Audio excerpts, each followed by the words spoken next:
Cette année, Construction Proco souligne ses 40 ans. 40 ans d'histoire de conception, de fabrication, d'installation de revêtements et de structures métalliques.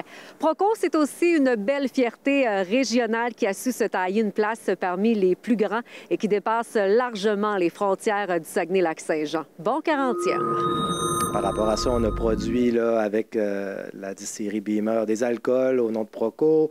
On va avoir aussi durant l'année une journée porte ouverte pour nos employés puis leurs familles dans notre usine de Saint-Nazaire, aussi une dans notre usine de l'Abbé. Il va y avoir d'autres activités et des surprises au courant de l'année qui vont être présentées à nos employés. On a aussi, évidemment, là, pour ceux qui l'ont remarqué, notre sculpture à l'extérieur de neige, une sculpture éphémère qui a été produite par Mario Larouche, un de nos employés de longue date, et puis on le remercie beaucoup pour ça. Donc, oui, ça va être une belle année pour nous, surtout que c'est une année qui s'annonce très occupée, avec des beaux projets aussi. Donc, on est bien content de ce qui se dessine.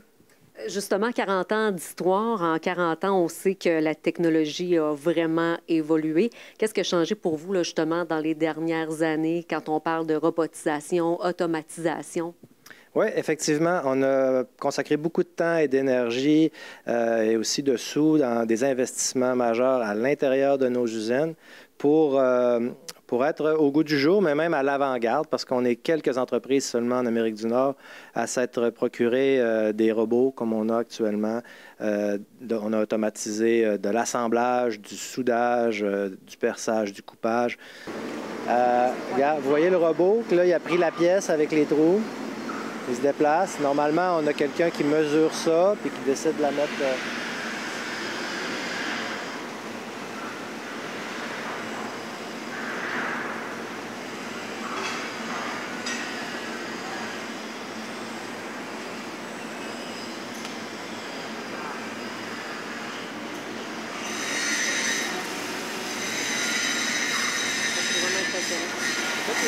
On la perçait à la main, on la coupait à la main manuellement.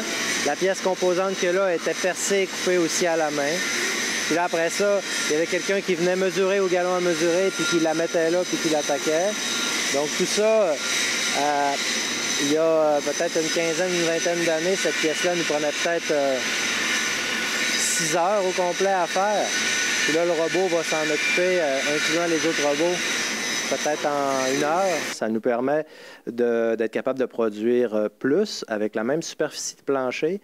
Puis ça permet aussi d'optimiser l'utilisation de nos talents. Quand on a des bons soudeurs, quand on a des bons assembleurs, des bonnes équipes d'usine, on les concentre sur des pièces qui sont plus complexes. Okay. Et puis, on laisse aux robots, puis à nos machines automatisées, les pièces qui sont un peu plus répétitives ou plus simples. Ça permet de produire plus, puis de servir nos clients adéquatement, puis dans les temps requis. On sait que dans les derniers mois, la pénurie de main-d'œuvre a touché plusieurs entreprises. Chez Proco, c'est un petit peu plus de 400 employés. Est-ce qu'au niveau des métiers traditionnels, justement, ferblantier, on parle de soudeur, ça a été difficile pour vous? Vous avez été obligé d'aller recruter à l'extérieur?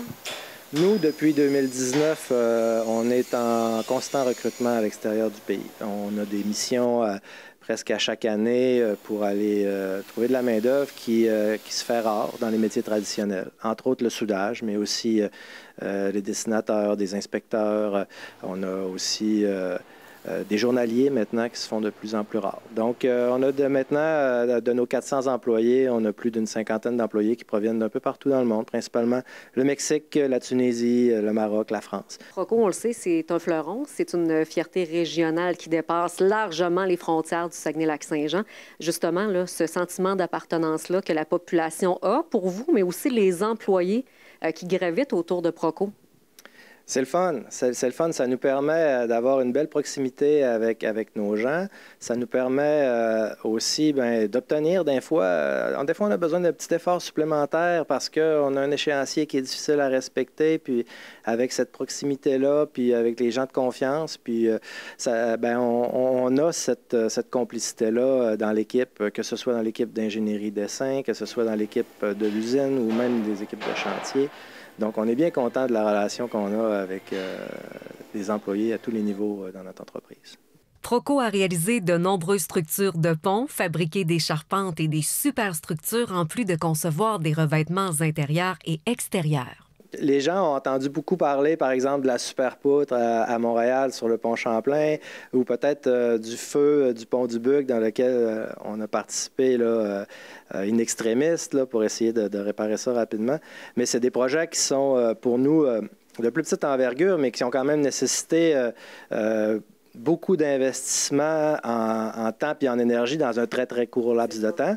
Mais il y a des projets plus majeurs, des projets, là, par exemple, pour les alumineries ou des projets, justement, actuellement dans le monde de la batterie et de l'électrification des transports.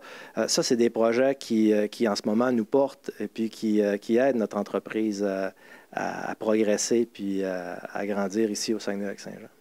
Jean-Denis, bon 40e, merci. Merci à toi.